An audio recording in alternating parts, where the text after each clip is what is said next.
بسم اللہ الرحمن الرحیم۔ السلام علیکم دوستو۔ حضرت محمد صلی اللہ علیہ وسلم نے ارشاد فرمایا، اللہ تعالیٰ کے پاس رحمت کے 100 حصے ہیں۔ اللہ نے اس میں سے ایک حصہ جینوں، انسانوں، کیڑوں مکوڑوں میں اتارا۔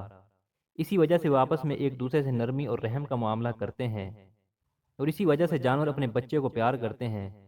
99 حصے اللہ تعالیٰ نے بچا رکھے ہیں، جن کے ذریعے اللہ تعالیٰ قیامت کے دن اپنے بندوں پر رحم فرمائے گا۔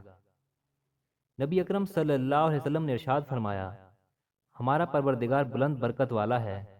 ہر رات کو اس وقت آسمان دنیا پر آتا ہے جب رات کا آخری تہائی حصہ رہ جاتا ہے۔ وہ کہتا ہے، کوئی مجھ سے دعا کرنے والا ہے کہ میں اس کی دعا قبول کروں، کوئی مجھ سے دعا مانگنے والا ہے کہ میں اسے دوں، کوئی مجھ سے بخشش طلب کرنے والا ہے کہ میں اس کو بخش دوں۔ حضرت ابو ہریرہ رضی اللہ تعالیٰ عنہ سے روایت ہے کہ نبی کریم صلی اللہ علیہ وسلم نے ارشاد فرمایا، اللہ تعالیٰ فرماتا ہے، 3 طرح کے لوگ ایسے ہیں جن کا قیامت کے دن میں دشمن ہوں گا۔ ایک وہ شخص جس نے میرے نام پر عہد کیا اور پھر توڑ دیا۔ دوسرا وہ شخص جس نے کسی آزاد انسان کو بیچ کر اس کی قیمت کھائی۔